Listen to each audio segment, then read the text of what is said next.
할렐루야. 죽음을 이기시고 예수 우리 주님께서 부활하셨습니다. 모두 함께 한 마음으로 부활을 축하하며 기념하며 감사했으면 좋겠습니다.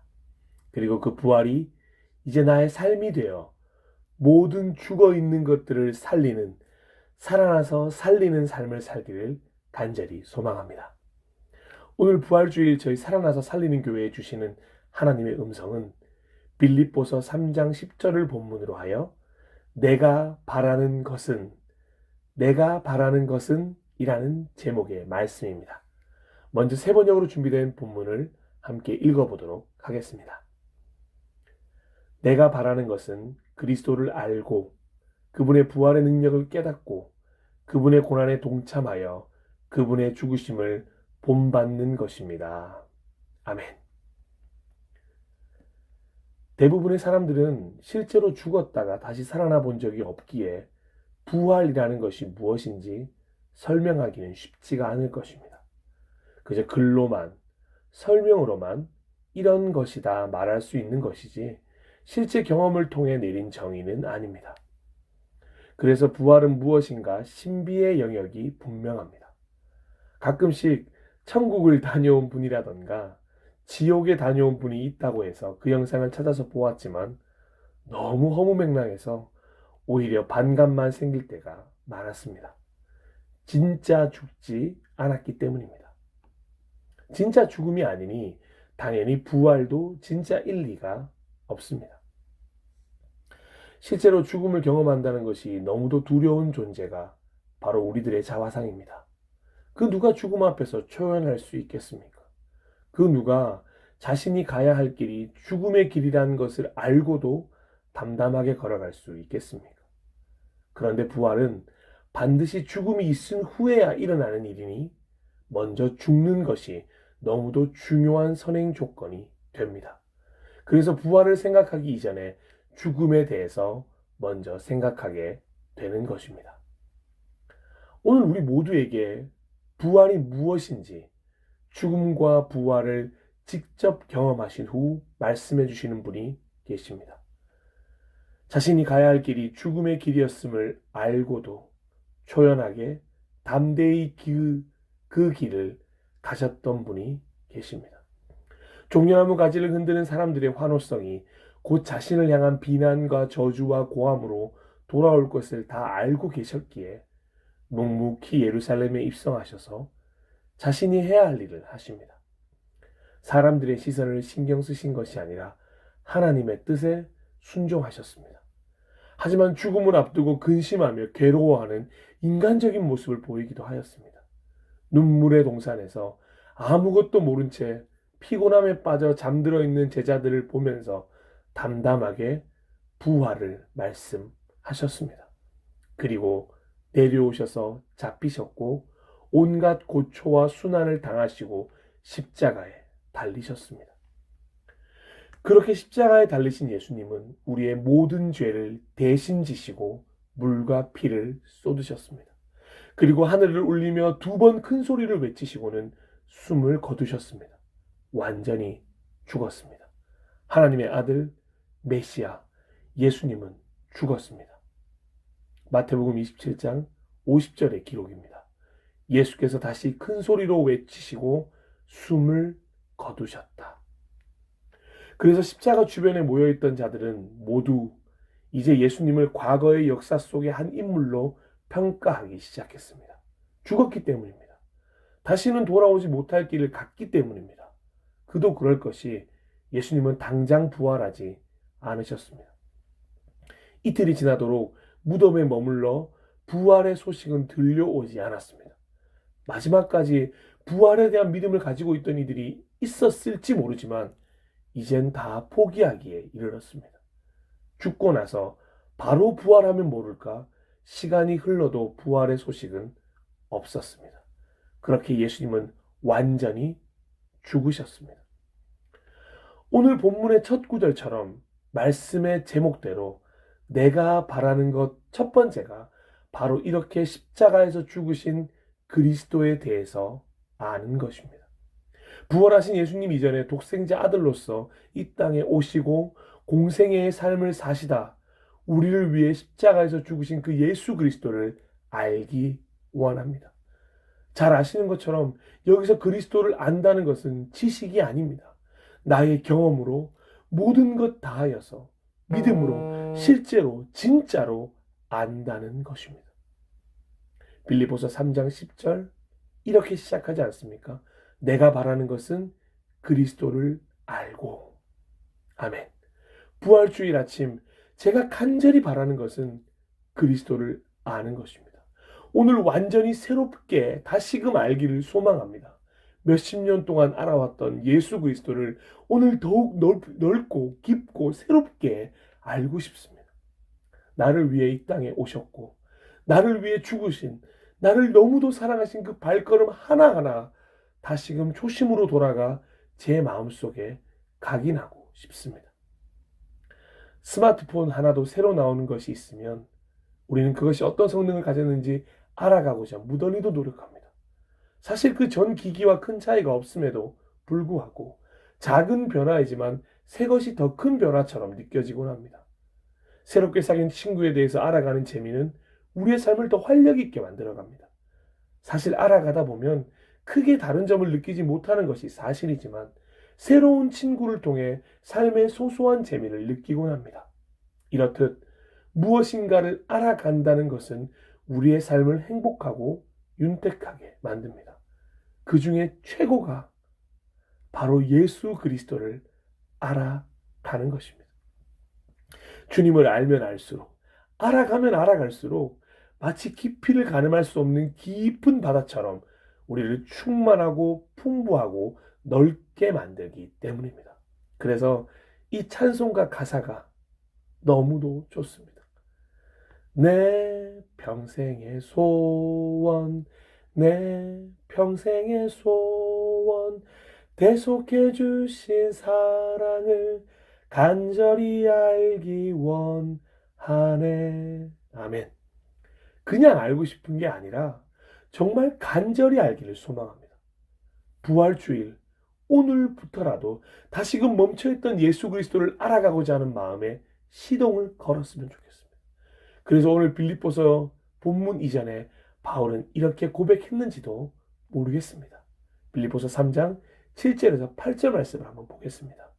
그러나 나는 내게 이루었던 것은 무엇이든지 그리스도 때문에 해로운 것으로 여기게 되었습니다. 그뿐만 아니라 내 주 예수 그리스도를 아는 지식이 가장 고귀하므로 나는 그 밖의 모든 것을 해로 여깁니다. 나는 그리스도 때문에 모든 것을 잃었고 그 모든 것을 오물로 여깁니다. 아멘. 이틀이 지나고 3일 후 안식일 다음 날이 되었습니다.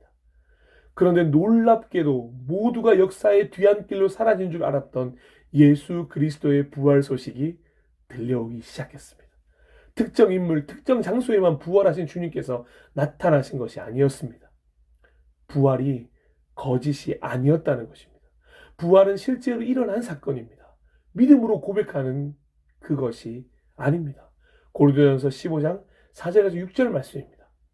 무덤에 묻히셨다는 것과 성경대로 사흘날에 살아나셨다는 것과 게바에게 나타나시고 다음에 12제자에게 나타나셨다고 하는 것입니다. 그 후에 그리스도께서 한 번에 500명이 넘는 형제자매들에게 나타나셨는데 그 가운데 더러는 세상을 떠났지만 대다수는 지금도 살아 있습니다. 아멘.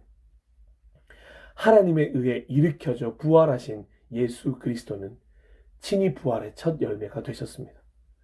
우리 삶의 짙은 그림자를 드리운 죽음을 무기력하게 만드셨습니다. 하나님과 우리 사이를 가로막던 벽을 허물어 버리셨습니다. 예수 그리스도를 알기 원하는 가장 큰 이유도 바로 죽음, 그것으로 끝난 위인이 아니기 때문입니다. 죽음을 이기시고 부활하신 메시아요 하나님이시요 나의 구원자이시기 때문입니다.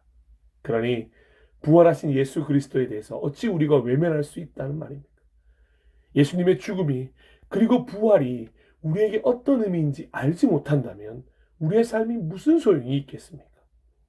우리는 바로 그 죽음과 부활을 증명하기 위해 이 땅에 보내심을 받은 존재들입니다. 우리 그리스도인들은 바로 이 예수 그리스도를 닮아 작은 예수들로 이 땅에서 살아가야 하는 이들입니다. 부활의 능력으로 이 땅에 죽어가는 모든 것을 살리고 아버지께로 돌아오게 할 다리가 되어야 하는 것입니다. 그래서 이 부활주일 아침 두 번째로 내가 바라는 것은 예수 그리스도의 부활의 능력을 깨닫는 것입니다. 내가 바라는 것은 그리스도를 알고 그분의 부활의 능력을 깨닫고, 아멘.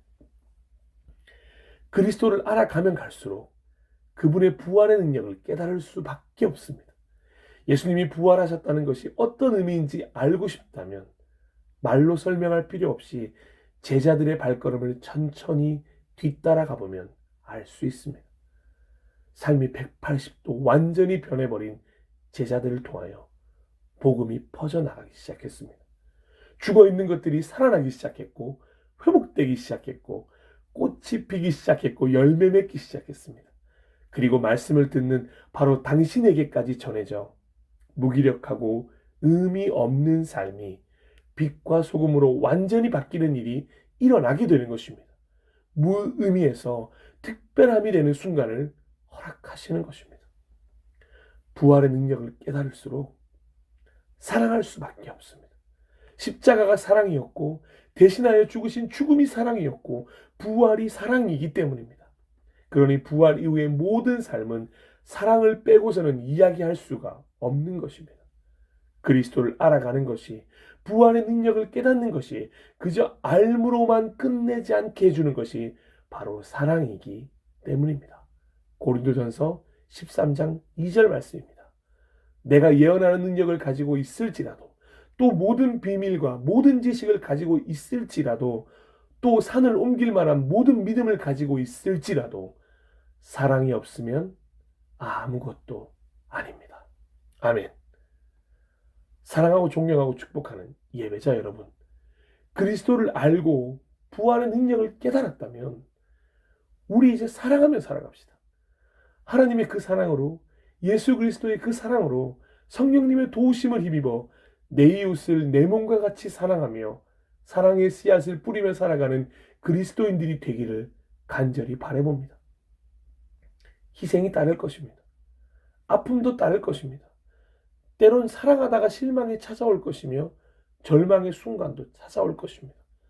사랑하고자 했는데 미움받을 수도 있습니다. 사랑했지만 아무런 열매를 맺지 못할 수도 있습니다. 그렇지만 실망하거나 포기하지 말아야 합니다. 예수님이 이미 이 모든 것을 체험하고 겪으셨기 때문입니다. 그래서 우리는 자연스럽게 그리스도를 알고 부활의 능력을 깨닫고 나면 이제 이런 삶으로 이동하게 됩니다. 내가 바라는 것은 그리스도를 알고 그분의 부활의 능력을 깨닫고 그분의 고난에 동참하여, 아멘, 자연스럽게 그분의 고난에 동참하게 되는 것입니다.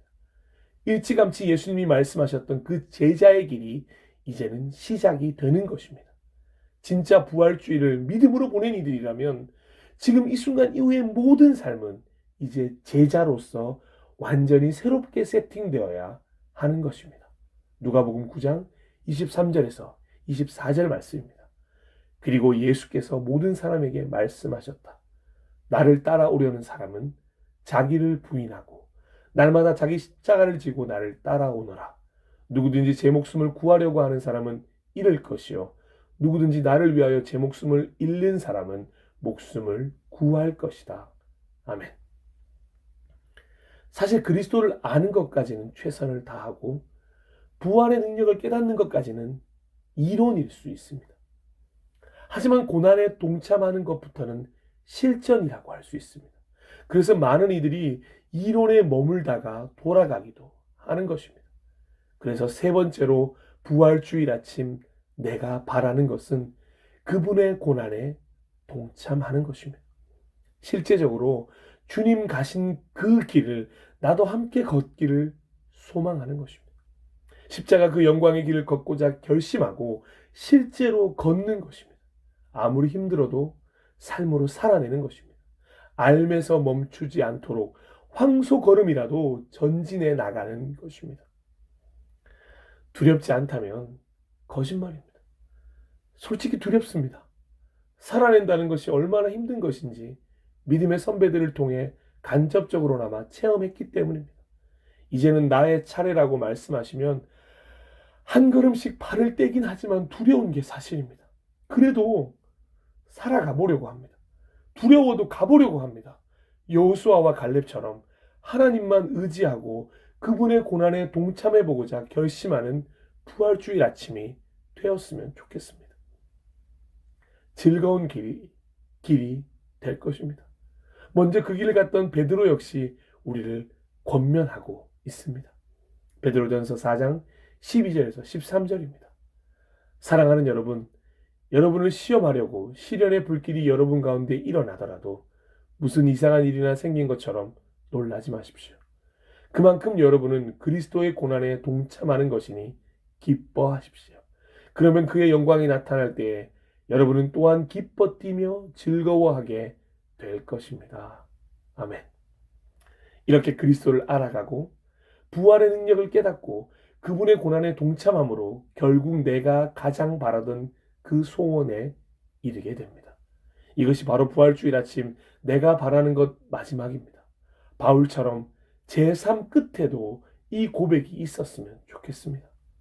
내가 바라는 것은 그리스도를 알고 그분의 부활의 능력을 깨닫고 그분의 고난에 동참하여 그분의 죽으심을 본받는 것입니다. 아멘. 마지막 네 번째로 내가 바라는 것은 그분의 죽으심을 본받는 것입니다.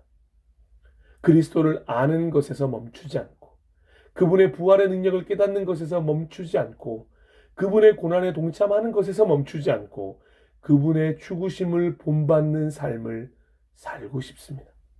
예수님이 왜 죽으셨는지, 왜 부활하셨는지 마지막에 삶으로 고백하며 마무리하는 인생이 되고 싶습니다.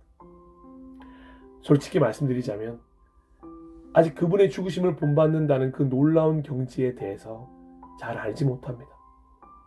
저 같은 나약한 인간이 어찌 주님의 죽으심을 본받을 수 있을까 걱정이 되는 것도 사실입니다. 하지만 그럼에도 불구하고 그분의 죽으심을 본받기 위해 끊임없이 알아가고 깨닫고 동참할 것입니다. 나를 부르신 그 뜻대로 부르심에 합당한 삶을 살아가고자 무던히 노력할 것입니다.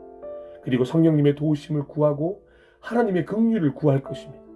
넘어질 때도 있고 쓰러질 때도 있을 것입니다. 그렇다고 포기하지 않겠습니다. 아직 다 알지 못하는 그 놀라운 세계를 향해 날마다 믿음으로 걸어갈 것입니다. 그 믿음의 첫걸음으로 먼저 본받지 말아야 할 것들은 철저히 본받지 않아야 할 것입니다. 마태복음 6장 7절에서 8절입니다. 너희는 기도할 때에 이방 사람들처럼 빈말을 되풀이하지 말아라. 그들은 말을 많이 하여야만 들어주시는 줄로 생각한다. 그러므로 그들을 본받지 말아라. 하나님 너희 아버지께서는 너희가 구하기 전에 너희에게 필요한 것이 무엇인지를 알고 계신다. 마태복음 23장 2절에서 3절 말씀도 있습니다. 율법학자들과 바리새파 사람들은 모세의 자리를 이어 율법을 가르치고 있다. 그러니 그들이 말하는 것은 다 실행하고 지켜라. 그러나 그들의 행실은 본받지 마라.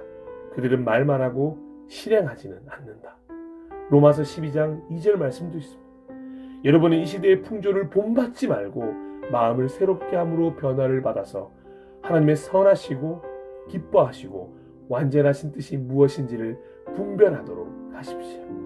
베드로전서 1장 14절에서 15절 말씀도 있습니다.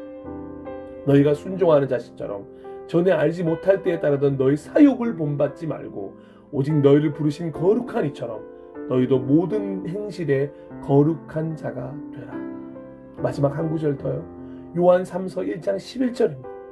사랑하는 이여 악한 것을 본받지 말고 선한 것을 본받으십시오.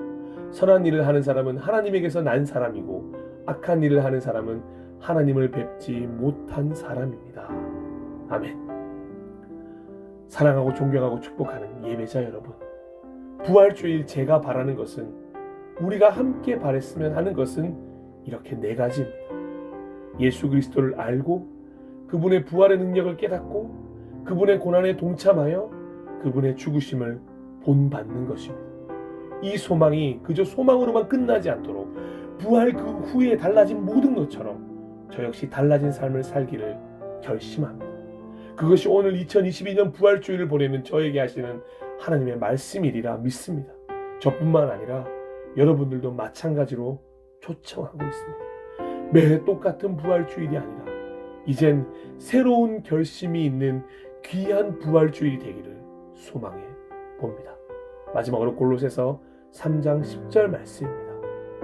여러분의 삶 속에 새로운 삶이 시작되었습니다. 여러분은 새 생활 가운데 더욱더 새로워져 가고 있습니다. 이것은 여러분을 창조하신 그분의 모습을 닮아가는 것입니다.